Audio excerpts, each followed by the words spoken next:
알테오젠의 코스피 이전 상장이 이르면 9월 단행됩니다. 이전과 동시에 조 단위 패시브 자금의 유출입이 예고되는 만큼 변동성 확대에 대한 고민이 필요해 보입니다. 네, 마켓 딥다이브 전유성 기자와 알아보겠습니다.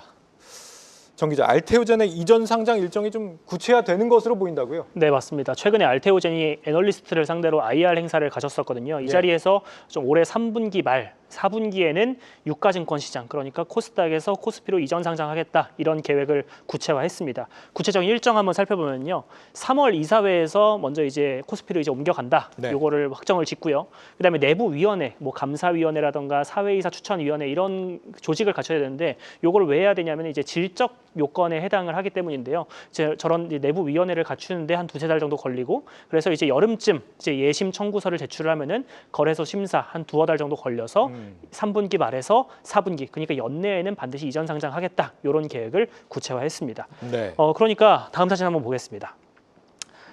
그러니까 이제 코스닥 지금 시가총액 2위거든요, 알테오젠이. 그러니까 뱀의 머리가 되는 것이 좋으냐. 그러니까 그리고 코스피로 옮겨가면 이제 한 시가총액 한 4, 50위권에 위치를 하게 되는데 이제 용의 몸통이 되는 것이 좋으냐, 이런 딜레마에 놓여 있는 상황입니다.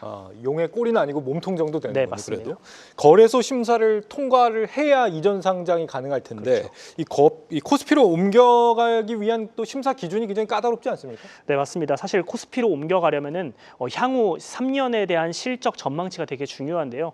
근데 사실 알테오젠 같은 경우는 이제 실적도 나오고 있고 향후 성장성도 좀 좋다는 평가를 받고 있어서 그 실적 부분에서는 크게 무리는 없어 보입니다.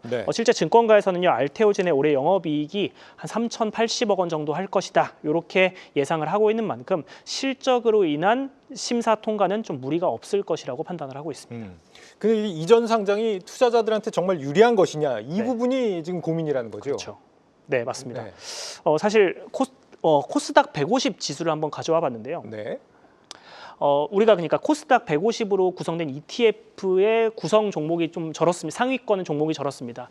이제 에코프로가 최근에 주가가 급등하면서 이제 시총 1위, 그러니까 코스닥에서 가장 비중이 높아졌는데 알테오젠이 7.5% 정도를 차지를 하고 있거든요. 그러니까 1조 원어치 코스닥 150 종목을 사면은 한 750억 원 정도가 알테오젠에 자동으로 유입이 되는 구조입니다. 이제 코스닥 시장 같은 경우는 이제 인덱스 펀드 같은 게 좀 활성화되어 있지 않고 ETF를 중심으로 패시브 자금이 좀 주로 유입이 되는 구조인데요. 현재 코스닥 150 지수를 추종하는 ETF가 한 1조 원 정도 됩니다. 10조 원 정도 됩니다. 그러니까 이 구조들을 계산을 하면은 10조 원어치의 ETF를 갖고 있으니까 알테오젠에 유입이 된 패시브 자금이 7,500억 정도가 된다는 거죠.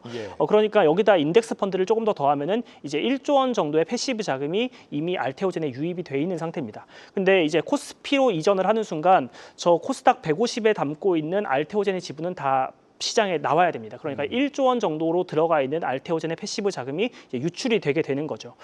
그러니까 이제 뱀의 머리로서 누리던 저 7.53%의 혜택이, 그러니까 수급이 좀 사라지게 되는 거죠.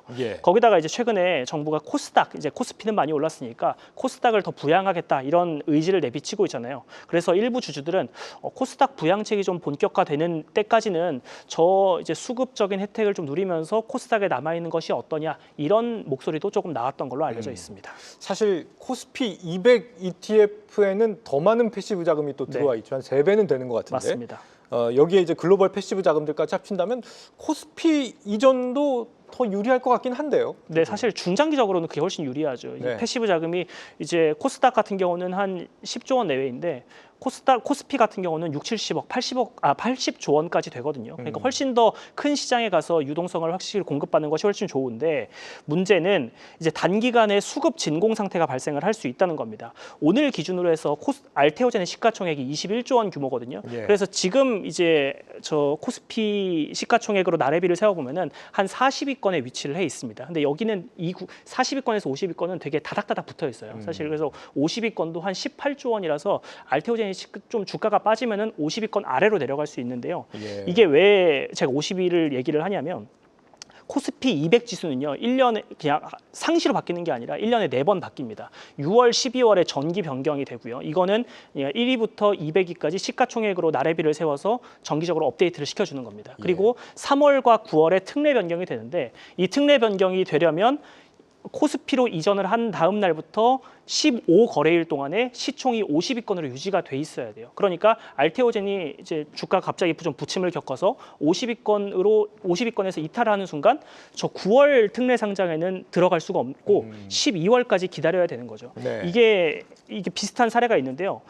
LNF라는 2차 전지 기업 있지 않습니까? 이 기업이 2024년 1월 달에 코스닥에서 코스피로 옮겨갔는데요. 예. 이게 특례 편입을 사실 기대를 했던 거죠. 이제 3월 달 특례 편입을 기대를 했던 건데 이제 문제는 상장 첫날 이제 주가가 크게 빠지면서 60위권으로 시가총액이 밀렸거든요. 그러다 보니까 특례 상장 기준, 그러니까 15거래일 동안 시총 50위권을 이탈을 해버렸기 때문에 이게 천상 6월 달까지 정기 변경까지 기다려야 되는 상황이 됐던 거죠. 그러니까 코스닥에서는 수급이 빠져버렸고 수개월 동안 코스피에서 들어오는 큰 물줄기는 막혀버린 이런 수급의 공백 상황이 나타났던 사례가 있었습니다. 그렇군요. 패시브 공백기가 단기적으로 나타날 수 있다. 네. 어떻게 보면 또 그때가 기회가 될 수도 있을 것 같고요. 네. 이전 상장을 하게 되면은 좀 얘기한 것처럼 기존의 시총이 그대로 옮겨가는 게 아니잖아요. 네. 시초가는 그러면 어떤 기준으로 정해집니까? 네, 사실 우리가 IPO랑 좀 헷갈리기 쉬운데요. IPO는 이제 공모가가 있고 공모가의 최대 400%까지 오르잖아요. 네. 근데 이제 이전 상장 같은 경우는 코스닥에서 상장 폐지가 되고 코스피로 이제 신규 상장이 되는 거지만